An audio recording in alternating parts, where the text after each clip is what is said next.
Imagina, gobernar un mundo donde las noticias tardan 6 meses en llegar a tu escritorio. Un imperio tan vasto que literalmente el sol siempre estaba brillando en alguna de tus provincias. Esta es la historia de los Austria, la dinastía que convirtió a una península al borde de Europa, en el eje sobre el que giró el planeta durante casi 2 siglos. Pero no te equivoques, esta no es solo una historia de reyes con coronas de oro y capas de armiño. Es una historia de endogamia genética, de espías que hablaban 10 idiomas, de galeones hundidos con tesoros que hoy valdrían billones, y de una obsesión religiosa que llevó a España a la gloria y finalmente a la bancarrota. Desde la locura de Juana hasta el trágico final de Carlos II, el hechizado. Prepárate para descubrir cómo los Habsburgo inventaron la globalización mientras sus propios genes conspiraban contra ellos. Todo empezó con un joven que ni siquiera hablaba español. Cuando Carlos de Gante llegó a las costas de Asturias en 1517, los españoles lo miraron con desconfianza. Tenía un mentón prominente, el famoso prognatismo Habsburgo, y venía rodeado de consejeros flamencos que solo querían saquear las arcas de Castilla. ¿Sabías que Carlos I era un adicto al trabajo y a la comida? Se dice que desayunaba potaje de carne y cerveza fría, lo que le provocó una gota tan terrible que en sus últimos años tenían que llevarlo en una silla de manos especial. Pero ese hombre, extranjero, acabó siendo el emperador más poderoso de la cristiandad. Bajo su reinado, España no solo conquistó México y Perú con un puñado de hombres. Carlos se enfrentó a todo el mundo, a los protestantes en Alemania, a los turcos en el Mediterráneo y a su archienemigo, Francisco I de Francia.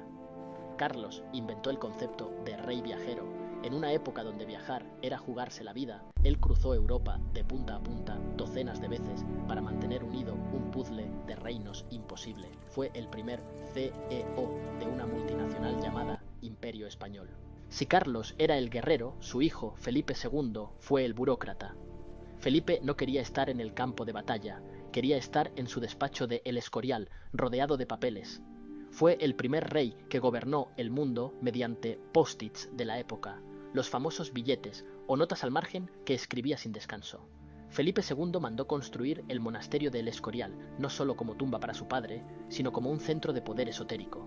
Se decía que la planta del edificio, en forma de parrilla, servía para sellar una de las puertas del infierno. Felipe era un hombre de contradicciones, extremadamente religioso, pero dueño de la mayor colección de libros de magia y alquimia de Europa. Bajo su mando, España alcanzó su cenit, ganó en Lepanto contra los otomanos, unificó a Portugal bajo su corona y creó la Armada Invencible. Pero aquí viene la curiosidad que pocos cuentan. Felipe II vestía siempre de negro, no por tristeza, sino por puro estatus.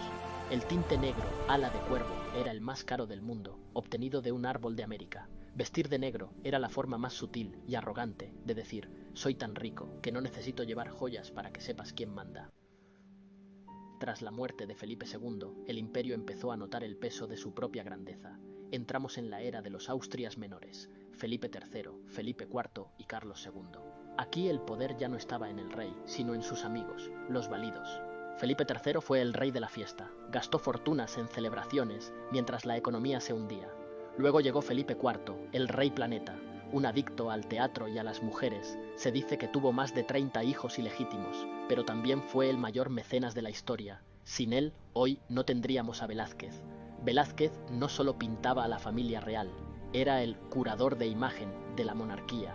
En cuadros como Las Meninas, Velázquez usa trucos visuales para que los reyes parezcan más divinos y menos desgastados por la endogamia. Porque ese era el gran secreto a voces. Los Austrias se casaban entre tíos y sobrinas, primos con primas, para no perder los territorios. Estaban licuando su propia sangre por el bien del mapa. Y así llegamos al final del camino.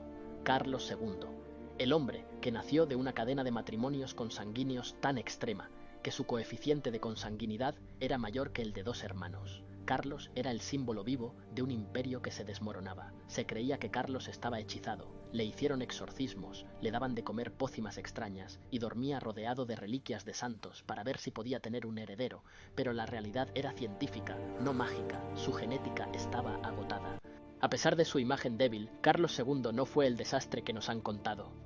Bajo su reinado, el imperio resistió los ataques de Luis XIV de Francia, el Rey Sol, con una tenacidad asombrosa. Pero su muerte sin hijos, en el año 1700, abrió la caja de Pandora, la Guerra de Sucesión Española. Los Austria, que habían dado a España su siglo de oro, desaparecían para dejar paso a los Borbones. Los Austria se fueron, pero nos dejaron un mundo nuevo. Nos dejaron el idioma español como lengua global. Nos dejaron la estructura de las ciudades modernas en América, la escuela de Salamanca y los cimientos de la economía de mercado. Nos dejaron una leyenda negra que todavía hoy intentamos limpiar y una leyenda dorada que brilla en las salas del Museo del Prado. España fue el centro del universo durante 200 años bajo el águila de los Habsburgo. Un tiempo de santos y pícaros, de poetas y conquistadores. Porque, al final, la historia de los Austria es nuestra propia historia. Una mezcla de ambición desmedida, fe inquebrantable y la lucha eterna por mantener la luz encendida, en un imperio donde, por un tiempo, el sol nunca se atrevió a ponerse. Si te ha apasionado este viaje por los secretos de nuestra dinastía más épica, dale a me gusta, suscríbete y cuéntame en comentarios. ¿Crees que España volverá a tener alguna vez la relevancia que tuvo con los Austria? Nos vemos en la historia.